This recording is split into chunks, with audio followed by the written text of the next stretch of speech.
வணக்கம் நேயர்களே. ஃபீபாவின் இணையதள நிகழ்ச்சிக்கு உங்களை மீண்டும் சந்திப்பதில் மிகுந்த மகிழ்ச்சி அடைகிறோம்.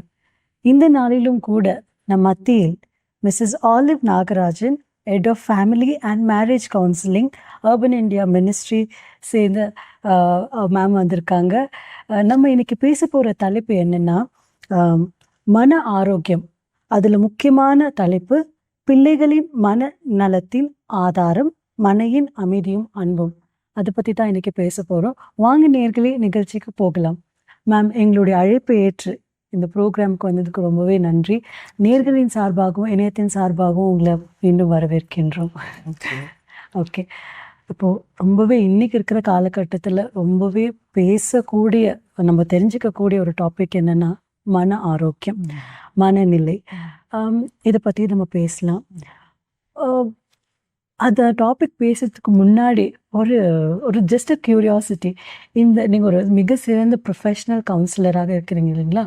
ஃபேமிலி கவுன்சிலிங் இருக்கலாம், இல்லைன்னா தனி நபரோட கவுன்சிலிங், நிறைய பேர் கவுன்சிலிங் கொடுத்துருப்பீங்க.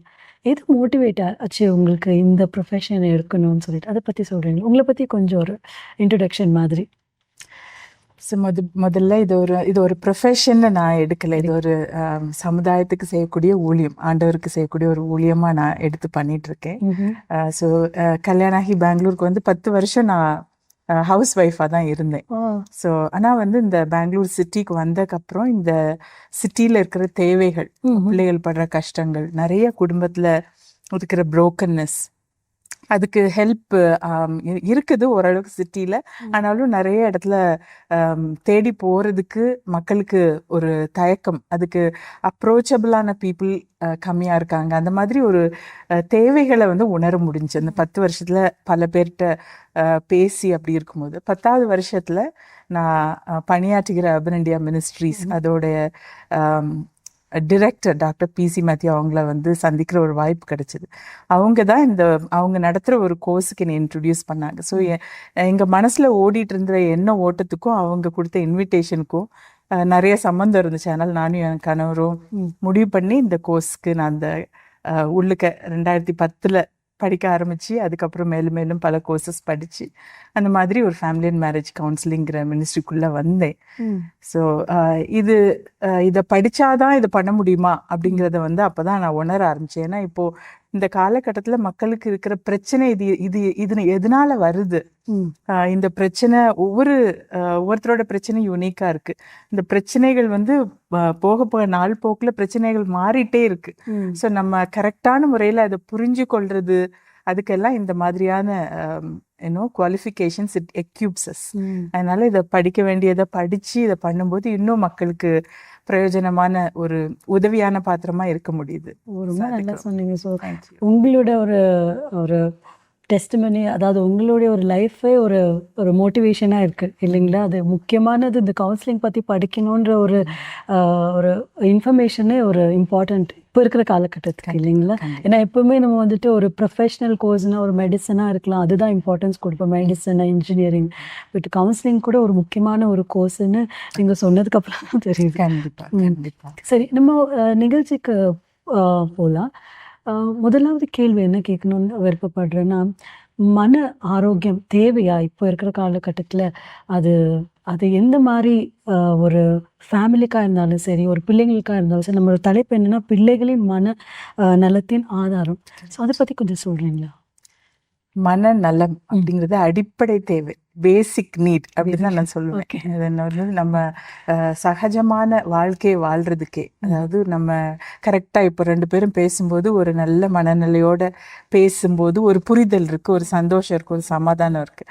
ஸோ அந்த மாதிரி ஒரு சாதாரண பழக்க வழக்கங்களுக்காக இருக்கலாம். அப்படி இல்லைன்னா என்னோட வளர்ச்சிக்கோ இல்லை நான் மற்றவங்களுக்கு செய்ய வேண்டிய காரியங்களுக்கோ என்னுடைய ஸ்ட்ரென்த்ஸை யூஸ் பண்ணுறதுக்குரிய மோட்டிவேஷன் அது எனக்கு தேவை இல்லையா? எனக்கு கெப்பாசிட்டி இருக்கு, ஆனால் அதை யூஸ் பண்றதுக்குரிய மோட்டிவேஷன் அது எல்லாமே ஒரு நல்ல மனநிலை இருக்கும் பொழுதுதான் என்னால் அது முடிகிறது.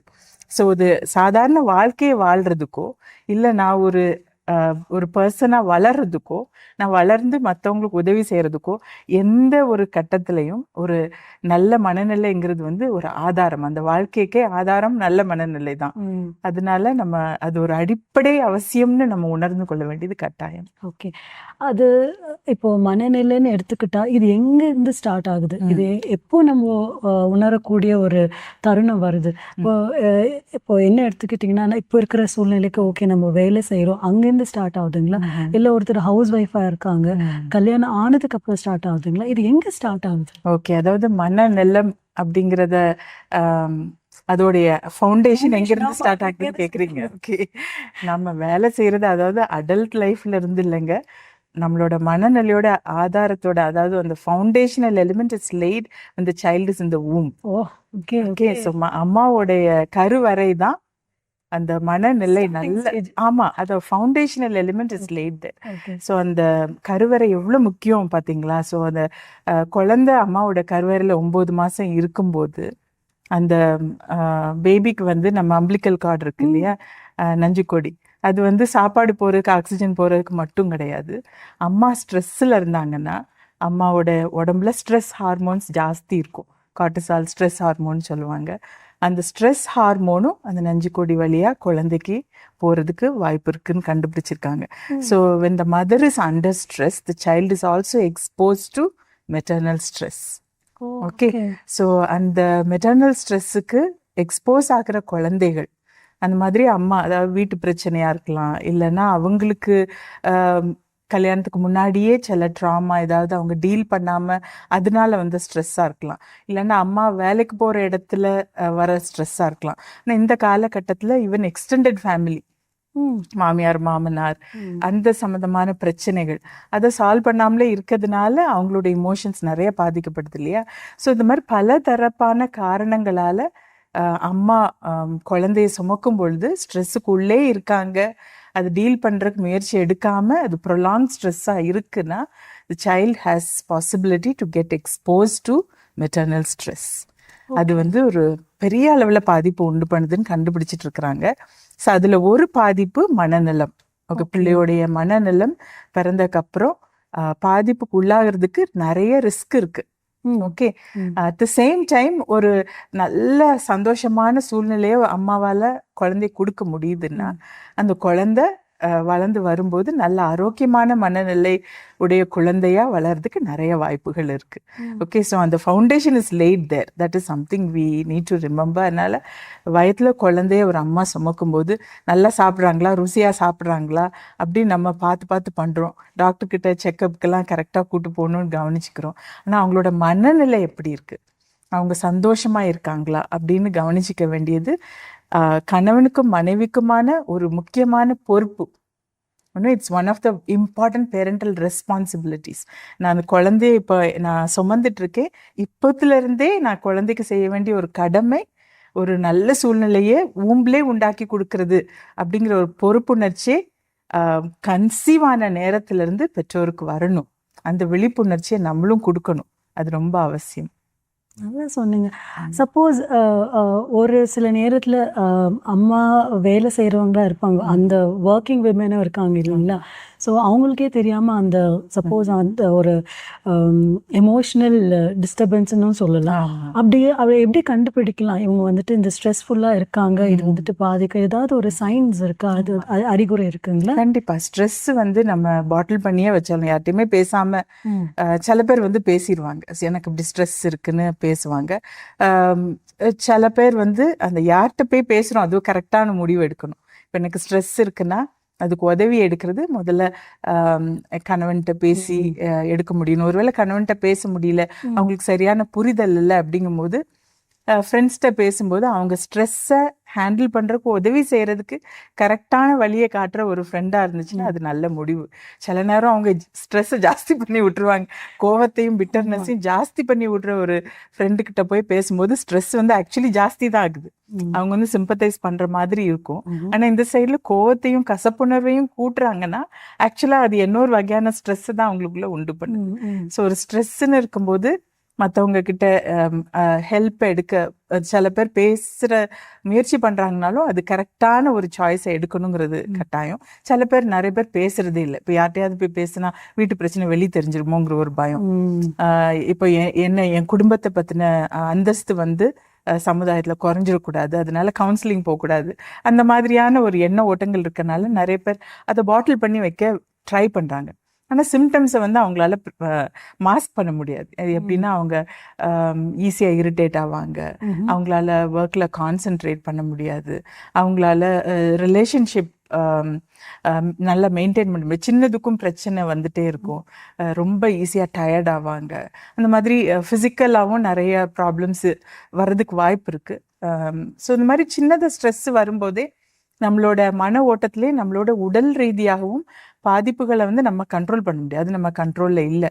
ஸ்ட்ரெஸ்ஸை நம்ம கண்ட்ரோல் பண்ணலைன்னா மற்ற இம்பேக்ட்ஸ் வந்து நம்மளால கண்ட்ரோல் பண்ண முடியாது. So symptoms will be very evident. Okay, so நம்ம அதை சின்னதாக இருக்கும்போதே கண்டுபிடிச்சி அதை டீல் பண்ண வேண்டியது கட்டாயம். நீங்க சொன்னது ரொம்பவே கரெக்டா இருக்கு. பட் ஆனா இப்போ வந்துட்டு இப்போ அம்மாவோட ஒரு பிரெக்னன்சி டைம்ல இருந்து பார்த்தோம், பிள்ளைங்க வளரக்கூடிய காலகட்டத்துல இப்போ இருக்கிற காலகட்டத்தில் நிறையவே ஸ்ட்ரெஸ். என்னென்னா எஜுகேஷன் ஒரு எஜுகேஷன் கூட ஒரு மாதிரியான ஸ்ட்ரெஸ் தான் இருக்கு.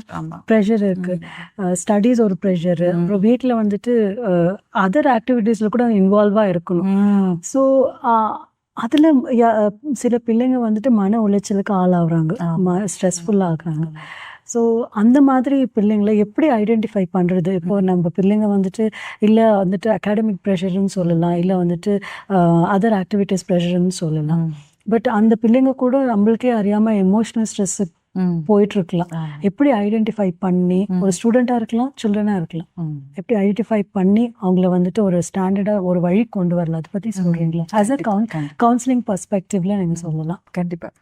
ஸோ இப்போ வந்து பேரண்ட்ஸ்க்கு அது ரொம்ப பெரிய ப்ரெஷர். பேரண்ட்ஸ்க்கு வந்து இன்டென்ஷன் வந்து சரியானது தான். என் பிள்ளைய வந்து நல்லா படிக்க வச்சு ஒரு இடத்துல நல்லா செட்டில் பண்ணிடணும், பண்ணால் என் கடமையை நான் சரியாக பண்ணிட்டேன் அப்படின்னு வந்து நினைக்கிறாங்க. ஆனால் வந்து அந்த கடமையை செய்கிற முறை இருக்கு இல்லையா, அந்த பிள்ளைய வந்து ப்ரெஷரைஸ் பண்ணுறது. இப்போது குழந்தைங்களுக்கு சில நேரம் காமர்ஸில் ஸ்பெஷலைஸ் பண்ணணும், ஆர்ட்ஸில் ஸ்பெஷலைஸ் பண்ணணும், ஸ்போர்ட்ஸில் ஸ்பெஷலைஸ் பண்ணணும் அப்படின்னு அவங்களுடைய விருப்பு வெறுப்புகள்னு இருக்குது. அதையெல்லாம் விட்டுட்டு இல்லடா நீ வந்து டாக்டர் ஆனாதான், என்ஜினியர் ஆனாதான் நல்லா செட்டில் ஆக முடியும் அப்படிங்கிற ஒரு எண்ண ஓட்டத்திலே நம்ம இன்னும் இருந்துகிட்டே இருக்கோம்ல. அதனால பிள்ளைகளை வந்து அவங்களுக்கு விருப்பப்படாத கோர்சஸையோ அந்த மாதிரியான சாய்ஸஸை பிள்ளைகளை எடுக்க வேண்டிய சுதந்திரத்தை அவங்களுக்கு கொடுக்காம, அதாவது சுதந்திரம் வழிநடத்துதலோடு கூடிய சுதந்திரம், அதான் வழி நடத்தணும் அவங்கள. ஆனா அவங்கள வழி நடத்தணும், அவங்கள நம்ம வழிக்கு இழுக்கிறது, அது ரெண்டுக்கும் வித்தியாசம் இருக்கு இல்லையா? ஸோ அவங்கள நம்ம வழிக்கு இழுத்து அவங்க வழியில அவங்க வழி நடத்தாம போகும்போது தான் அவங்களுக்கு ப்ரெஷர் வருது. நான் அவங்களுக்கு விருப்பம் இல்லாத ஒரு கோர்ஸையோ ஒரு ப்ரொஃபஷனையோ சூஸ் பண்ண நம்ம அவங்கள ப்ரெஷரைஸ் பண்ணும்போது ஒரு டிஸ்சாட்டிஸ்ஃபேக்ஷன் வரும். அதில் அவங்க செட்டில் ஆக முடியாது இல்லையா? ஏன்னா அவங்களுக்கு அதில் இன்ட்ரெஸ்ட் இல்லை, பேஷன் இல்லை. அப்படிங்கும்போது அம்மா அப்பாக்காக படிக்காங்கும்போது அவங்களுக்கு அதில் ஒரு இன்ட்ரெஸ்ட் இருக்காது, ஒரு எக்ஸைட்மெண்ட் இருக்காது. இந்த interest and excitement and fulfilment ஒரு நல்ல காமான மனநிலைக்கு ரொம்ப அவசியம். ஸோ அது இல்லாமல் அந்த ப்ரெஷரை மீறி பிள்ளைகள் படிக்க முயற்சி பண்ணுவாங்க. ஏன்னா நம்ம ப்ரெஷர் போடுறோம், நீட் வந்து இது படி, இந்த எக்ஸாம், அந்த அன்ட்ரெஸ்ட் அவங்களுக்குள்ளே போயிட்டு இருக்கிற ஒரு டிஸ்சாட்டிஸ்ஃபேக்ஷன், லேக் ஆஃப் பீஸ், அது எல்லாத்துக்கும் மேலே நம்ம போடுற ப்ரெஷரும் உட்காரும்போது அவங்களுக்கு அதை எப்படி சகிப்பாங்க இல்லையா? குழந்தைங்களுக்கு ஸ்ட்ரெஸ்ஸை தாங்கிறதுக்குன்னு ஒரு அளவு கெப்பாசிட்டி இருக்கு. ஸோ அந்த கெப்பாசிட்டியை மீறி அவங்களுக்கு ஸ்ட்ரெஸ்ஸுக்கு உட்படுறாங்க அப்படிங்கிறத நம்ம ஐடென்டிஃபை பண்ண வேண்டியது எப்படின்னா, அவங்க இந்த ப்ரெக்னென்ட் விமனுக்கு சொன்ன அதே மாதிரி சிம்டம்ஸ் தான். அவங்க டல்லாக இருப்பாங்க, அவங்களோட ஃபேஷியல் எக்ஸ்பிரஷன்லே அவங்களோட எண்ண ஓட்டம் தெரியும். ஆனால் நம்ம பேரண்ட்ஸ் வந்து ஒரு ப்ரெஷரில் இருக்கும்போது அந்த ஃபேஷியல் எக்ஸ்பிரஷன் மாறுபடுறத கூட நோட்டீஸ் பண்ணுறதுக்கு நம்மளுக்கு டைம் இல்லை.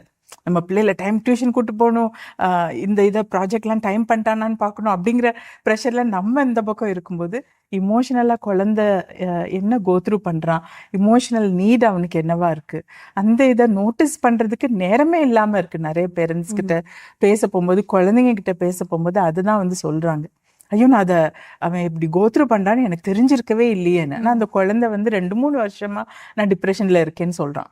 ம். ஸோ அந்த மாதிரி it's very sad that parents themselves don't know what there children are going through. So அதை கவுன்சிலிங் ரூமில் வந்து பிள்ளைகள் மனசு திறந்து பேசும்போது அதை பேரண்ட்ஸ்க்கு உணர்த்தி காட்ட வேண்டியதாக இருக்குது. இந்த மாதிரி சிம்டம்ஸ்லாம் பிள்ளைகள்கிட்ட பார்த்தீங்களா, அவன் இத்தனை நாள் தூங்க முடியாமல் இருந்திருக்கான், சாப்பிட முடியாமல் இருந்திருக்கான், இல்லை அவனுக்கு இன்னும் இது சாப்பிட்டாதான் இந்த ஸ்ட்ரெஸ்ஸை கோப் பண்ண முடியும்ன்ட்டு அவன் ஜாஸ்தியாக ஸ்விக்கி பண்ணி சாப்பிட்டுட்டு இருக்கான். ஓகே, இந்த மாதிரி யார்ட்டையும் பேச வேண்டாம்னு வித்ட்ரா பண்ணுறான், தனிமையில் இருக்கணும்னு ட்ரை பண்ணுறான். இதெல்லாம் நீங்கள் நோட்டீஸ் பண்ணிட்டு இருக்கீங்களா அப்படின்னு கேட்டால் அவங்களுக்கு தெரியறதில்ல.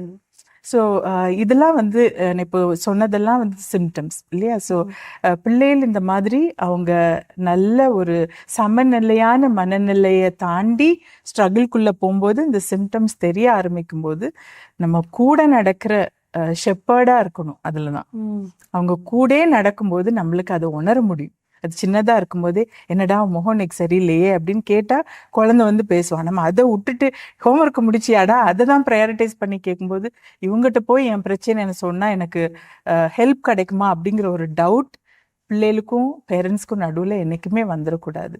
That is the obstacle children have at home in finding a safe haven within their home, in their parents. Ma'am, நீங்கள் சொன்னும்போது ஒரு ஒரு எனக்கு ஒரு யோசனை தோணுது. என்னென்னா, ஏதாவது ஒரு எக்ஸாம்பிள் இருக்குங்களா உங்களுடைய கவுன்சிலிங் கரியர்லேயே இந்த மாதிரி ஒரு பிள்ளையை நீங்கள் சந்திச்சு அந்த ஒரு ப்ராப்ளமை நீங்கள் ஐடென்டிஃபை பண்ணி அதுலேருந்து அவங்கள மீட் எடுத்து வந்தது ஏதாவது ஒரு எக்ஸாம்பிள் சொல்ல முடியுங்களா? ஸோ நான் ப்ராப்ளம் பற்றி பேச முன்னாடி த ஹோப் ஆஃப் ரெசிலியன்ஸ் அதை பற்றி நான் பேச விரும்புகிறேன். ஸோ நான் முதல்லே சொன்னேன், அந்த கருவறையிலே ஸ்ட்ரெஸ் எக்ஸ்போஷர் இருக்கும்போது பிள்ளைகள் மனநிலை பாதிக்கப்படுறதோட ரிஸ்க் ஜாஸ்தி ஆகுது. அந்த மாதிரி ஸ்ட்ரெஸ் எக்ஸ்போஷர் எந்த லைஃப் ஸ்டேஜில் பிள்ளைகளுக்கு இருந்தாலும் ப்ரொலாங் பீரியடுக்கு இருந்துச்சுன்னா அவங்களோட மனநிலை பாதிப்பு, அதாவது மென்டல் ஹெல்த் நெகட்டிவாக இம்பேக்ட் ஆகிறதுக்கு நிறைய வாய்ப்புகள் இருக்கு.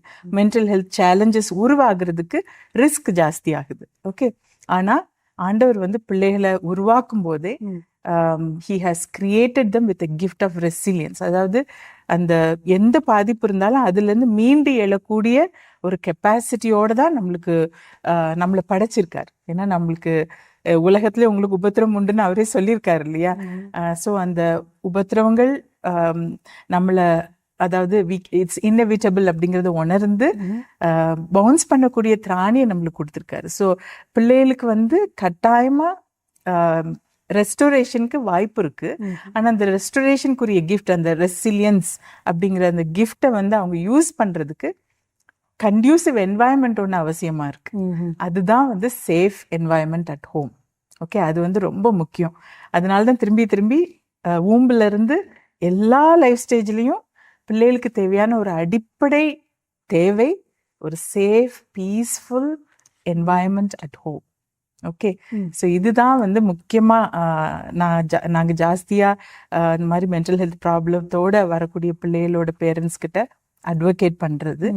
ஸோ இப்போ நீங்கள் கேட்ட கேள்விக்கு இது மாதிரி நிறைய பேர் வராங்க. ஒருத்தர் 2 பேரில் இந்த காலகட்டத்தில் நிறைய பேர் வராங்க. தி யங்கஸ்ட் வந்து 12 years, அதாவது ப்ரீ டீன்ஸ் வயசுக்கு வர்ற காலகட்டத்தில், அதாவது நிறைய ஹார்மோனல் சேஞ்சஸ் அவங்களுக்குள்ள போகுது இல்லையா. அது ஒரு அன்ரெஸ்ட் சில நேரம் உண்டு பண்ணுது. எல்லா குழந்தைகளும் இல்லை, அதாவது வயதுக்கு வர ஸ்டேஜில் இருக்கிற எல்லா குழந்தைகளும் இந்த பிரச்சனையை கோத்ரூ பண்ணுறதில்ல. வீட்டில் சேஃப் என்வாயன்மெண்ட் இருக்கிற வீட்டில் உள்ள குழந்தைகள் இந்த மாற்றங்கள், அதனால வரக்கூடிய மனநிலை சம்பந்தப்பட்ட மாறுதல்களை அவங்களால நல்லா கோப் பண்ண முடியுது. ஆனால் சில நேரம் வீட்டில் பிரச்சனை போயிட்டு இருக்கு, அம்மா அப்பாவுக்கு நடுவில் பிரச்சனை, இல்லைன்னா ஸ்கூலில் பியர் ப்ரெஷர், இல்லைன்னா படிப்பு என்னால் சரியாக படிக்க முடியல, அதனால தானே தன்னை கம்பேர் பண்ணி கஷ்டப்படுற ஒரு குழந்தைகள், இல்லைன்னா தன்னை மற்றவங்க கூட கம்பேர் பண்ணி ப்ரெஷரைஸ் பண்ணுற பேரண்ட்ஸ் இருக்கக்கூடிய குழந்தைகள்.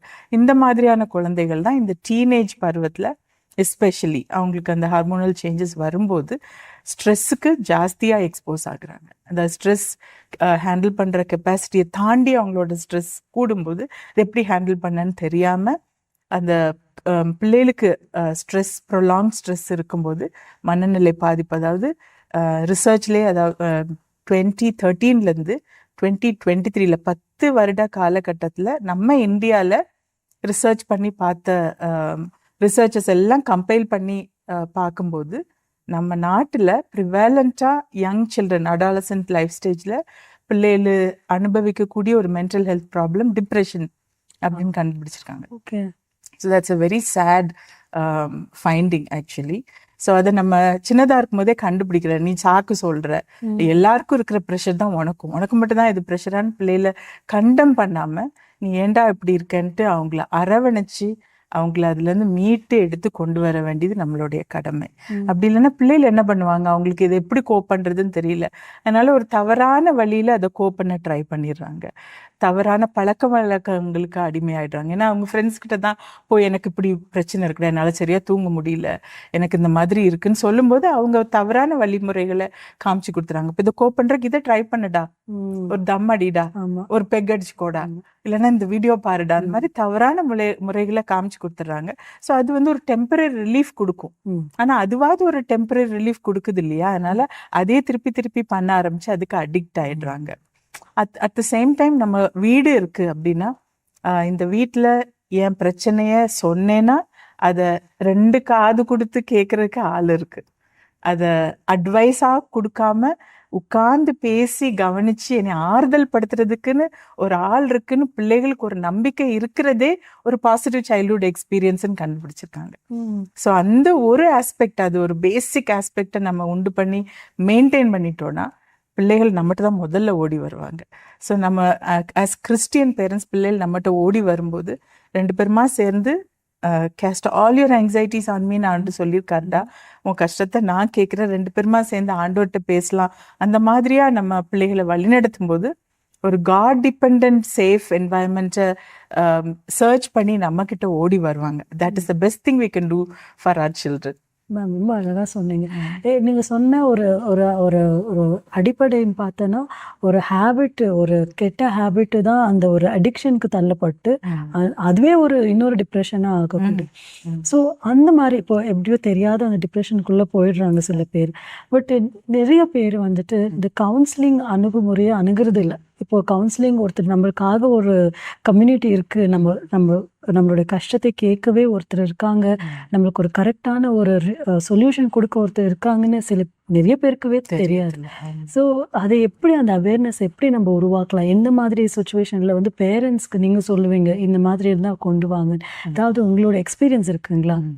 கவுன்சிலிங் அணுகாமல் நிறைய பேர் தவறான வழியில் போகிறது உண்டு. ஸோ அதுக்காகவே இருக்காங்க. அதை பற்றி சொல்லலாமே, கவுன்சிலர்ஸ் பற்றி சொல்லலாம். அதாவது பிள்ளைகளுக்கு சின்னதாக பிரச்சனை வரும்போது நிறைய பேர் வந்து அவங்களுக்குள்ளே பேசிக்கிறாங்க. இது யார்கிட்ட போய் சொல்றது, என் பையன் டிப்ரெஸ்டாக இருக்குன்னு சொல்கிறான், இது உண்மையா பொய்யான்னு நிறைய பேருக்கு நம்ப முடியுது, ஏன்னா அது இக்னரன்ஸ். ஸோ அவங்களுக்குள்ளேயே பேசி அது சின்னதாக இருக்கும்போதே அதை ஹெல்ப் எடுக்காமல் அது முத்த விட்டுறாங்க. அப்படி இல்லைன்னா ஃப்ரெண்ட்ஸ் கிட்ட போய் பேசுகிறாங்க, அந்த மாதிரி பண்ணுறாங்க. இது முதல்ல சின்ன சிம்டம்ஸ் இருக்கும்போதே ஒரு கவுன்சிலிங் ஆர்கனைசேஷனை அணுகி ஒரு கவுன்சிலர்கிட்ட இந்த மாதிரி சிம்டம்ஸ் இருக்கு, முன்னாடி இருந்ததை காட்டிலும் இப்போ அவனோட பிஹேவியர்ஸ்ல இந்த மாறுதல்கள் இருக்கு, முன்னாடி இந்த மாதிரி எல்லாருக்கூடயும் வந்து உட்கார்ந்து பேசுவான், வெளியே போனா சந்தோஷமா இருப்பான், இப்போ சந்தோஷப்படுத்தக்கூடிய காரியங்களை பண்றக்கூடிய மோட்டிவேஷன் கூட அவங்களுக்கு இல்லை. இந்த மாதிரியான சிம்டம்ஸ் எல்லாம் பார்க்கும் பொழுதே நீங்க ஒரு கவுன்சிலர் அப்ரோச் பண்ண வேண்டியது அவசியம். கவுன்சிலர்ஸ் என்ன பண்ணுவாங்கன்னா, இந்த மாதிரி பேசிக் சிம்டம்ஸ்லாம் இருக்கா டிப்ரெஷனுக்கு அப்படிங்கிறத பார்க்கும்போது வென் வி ரியலைஸ் தட் இதை கவுன்சிலிங்னால சரி பண்ண முடியும் அப்படின்னு ஒரு சின்ன அளவு பிரச்சனை இருக்கும்போது நாங்கள் அதை ஹேண்டில் பண்ணுவோம். சில நேரம் விசி இந்த சிம்டம்ஸ்லாம் ஜாஸ்தி ஆயிடுச்சு, இன்டென்சிட்டி ஜாஸ்தி ஆயிடுச்சு அப்படிங்கிறத நாங்கள் உணரும் போது we refer them to a doctor, a psychiatrist. ஏன்னா கட்டாயமாக அவங்க என்ன பிரச்சனை போயிட்டுருக்குன்னு டயக்னோஸ் பண்ணி சில நேரம் அதை மெடிக்கலாக ட்ரீட் பண்ண வேண்டியது அவசியம். அப்படி இருந்தால் தான் அவங்க ஒரு சமநிலையான மனநிலைக்கு திருப்பி வர முடியும்.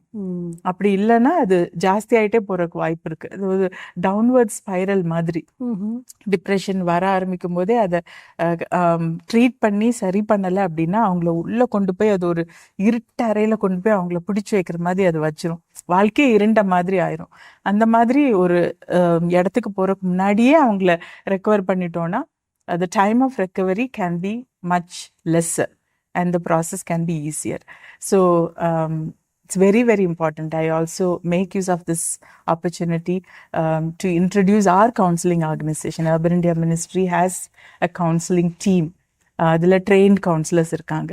ஸோ என்ன பண்ணுறோன்னா இந்த மாதிரி வரும்போது பேரண்ட்ஸ்க்கு பேரண்டல் கைடன்ஸ் கவுன்சிலிங் கொடுப்போம். பேரண்ட்ஸாக பிள்ளைகளுக்கு நீங்கள் என்ன பண்ணணும், இப்போ நீங்கள் இது வரைக்கும் என்ன பண்ணிட்டு இருக்கீங்க, உங்களோட அப்ரோச்சில் எதை நீங்கள் மாற்றிக்கணும், எப்படி நீங்கள் அந்த சேஃப் என்வாயன்மெண்ட்டை குழந்தைக்கு க்ரியேட் பண்ணி கொடுக்கணும், நீங்கள் எப்படி எம்பத்தட்டிக் பேரண்ட்ஸாக சப்போர்ட்டிவ் பேரண்ட்ஸாக மாறணும்.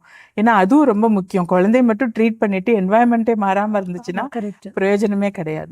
ஸோ ரெண்டுமே it has to go hand in hand. குழந்தைக்கு தேவையான ஹெல்ப்பை பண்ணிட்டு அவங்க ஒரு சைக்காட்ரிக் இன்டர்வென்ஷன் கொஞ்ச நாளைக்கு தேவை இருக்கும். அதாவது டிப்ரெஷன் அதுக்கெல்லாம் வந்து எப்போவுமே லைஃப் லாங்காக அவங்க மெடிசன் எடுக்கணும், அது என்ன ஒரு மித்.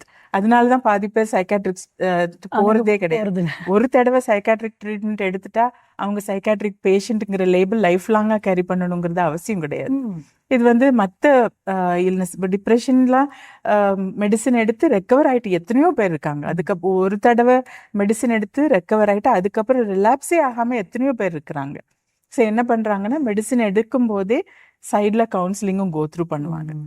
ஸோ எப்படி இன்னும் ஃபேமிலி கவுன்சிலிங், எப்படி ஃபேமிலியாக எதை வந்து வித்தியாசமாக பண்ணலாம், தனக்கு கோப்பிங் சாய்ஸஸை எப்படி திருத்திக்கலாம், அந்த மாதிரியான காரியங்கள். ப்ளஸ் அவங்க மனசில் இருக்க காரியங்களை மனசை விட்டு பேசுறதுக்கு எம்பத்தி அப்படிங்கிற ஒரு காரியம். அதாவது ஒருத்தவங்களோட உணர்வுகளை புரிஞ்சுக்கிட்டு நம்ம பேசுகிறோம் பார்த்தீங்களா, அதை எம்பத்தின்னு சொல்லுவாங்க. அந்த நீங்கள் மனசை விட்டு பேசும்போது நான் ஜட்ஜ்மெண்டலாக நீங்கள் சொல்கிறத கேட்டு ஆமா நீங்க கஷ்டப்படுறது எனக்கு புரியுது அப்படின்னு சொல்றதுக்கு பேர் தான் எம்பத்திங்க. இந்த எம்பத்தியே நிறைய பேரோட மன போராட்டங்களை ஹீல் பண்றதுக்கு அதுக்குரிய வலிமை இருக்கு. ஓகே, ஸோ கவுன்சிலிங்ல you are empathised, you are understood, you are heard. So அதுக்கு யூனோ மெடிகேஷன் கோத்ரூ பண்றவங்களும் இந்த கவுன்சிலிங்கும் சைடில் வந்து கோத்ரூ பண்றது ஒரு நல்ல இது. Plus family counseling is also important as it makes the recovery much faster and easier. Ma'am, நீங்கள் இவ்வளோ சொல்லும் போது எனக்கு ஒரு மைண்டில் என்ன ஓடுதுன்னா, how are you managing ma'am? ஏன்னா நிறைய பேர் கவுன்சிலர் உங்ககிட்ட வருவாங்க இல்லைங்களா, நீங்கள் எப்படி மேனேஜ் பண்ணுறீங்க? உங்களால் அது எப்படி முடியுது? ஏன்னா இது ஈஸியானது கிடையாது. ஏன்னா ஒருத்தரோட ப்ராப்ளம்ஸை வந்துட்டு நம்ம அதுக்கு சரியான தீர்வு சொல்லணும். ஆனால் எல்லா தீர்வுக்கும் எல்லா பிரச்சனைக்கும் தீர்வு கிடைக்காது சில நேரத்தில். பட் ஆஸ் எ கவுன்சிலர் நீங்கள் எப்படி இதை மேனேஜ் பண்ணுறீங்க? ஓகே, முதல்ல கவுன்சிலிங் வரும்போது நாங்கள் தீர்வு சொல்றது இல்லை, மக்களை வந்து தீர்வை எக்ஸ்ப்ளோர் பண்ணுறதுக்கு கைட் பண்ணுவோம். That is the actual counselling process. நீங்கள் சொன்ன மாதிரி it's an emotionally charge process. மற்றவங்களோட கஷ்டங்களை கேட்டுகிட்டே இருக்கும்போது ஸோ ஒரு கவுன்சிலரோட கடமையும் அவங்கள கேர் பண்ணிக்க வேண்டியது ரொம்ப அவசியம். ஸோ என்றைக்குமே ஒரு கவுன்சிலர் தனியாக ஜேர்னி பண்ணக்கூடாது. It's very very important that we have to run this race as a team. So இப்போ அர்பன் இந்தியா மினிஸ்ட்ரீஸில் நாங்கள் ஒரு team of 20+ counsellors. We meet regularly to pray for each other, to encourage one another. So that's very important. So Hebrews 10:24 இருக்கு இல்லையா, spur one another unto love and good works. So அது something we do intentionally.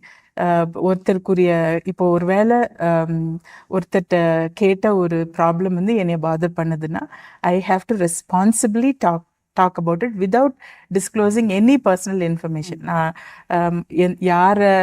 யார் கூட work பண்ணும்போது யாரோட பிரச்சனை அப்படின்னு கவுன்சிலியை பற்றின எந்த இன்ஃபர்மேஷனும் ரிவீல் பண்ணாமல் இந்த மாதிரி ஒரு செஷனில் இந்த மாதிரி நான் கோத்ரூ பண்ணும்போது எனக்கு இந்த மாதிரி ஒரு பாதிப்பு இருக்கு அப்படின்னு உடனே பேசி சரி பண்ண வேண்டியது அவசியம். ஸோ அதுக்குன்னு ஒரு சப்போர்ட் சிஸ்டம் நம்மளுக்கு இருக்கணும். எல்லாத்துக்கும் மேலே ஒரு செஷன் முடிஞ்ச உடனே நான் பண்ணுற ஒரு விஷயம் வந்து I cast all my cares on God. That is the best thing that has helped me. So counselling வெளியே போகும்போது அவங்கள வழி அனுப்பிட்டு சீட்டுக்குள்ளே போய் ஆண்டவரே இந்த கவுன்சிலிங் நான் கேட்ட எல்லா காரியத்தையும் எனக்குள்ளே போயிட்டுருக்கிற எண்ணங்கள் உணர்வுகள் எல்லாத்தையும் உங்கள் கையில் நான் ஒப்பு கொடுக்குறேன். ஆண்டவரே எனக்கு உங்களோட சமாதானத்தையும் கான்ஃபிடென்ஸையும் சந்தோஷத்தையும் கொடுங்க அப்படின்னு கேட்கும்போது நார்மல்சிக்கு வரும். So that really has helped me. இது மீறி சில நேரம் ட்ரபிள் வரும்போது my support system has helped me.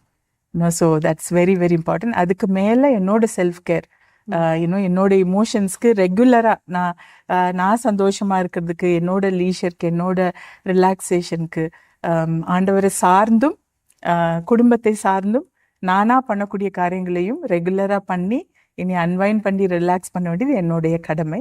So அதெல்லாம் பண்ணிட்டு வந்தோன்னா அது மாதிரி பேர்ன் அவுட் ஆகாமல் நம்மளை காத்துக்க முடியும்.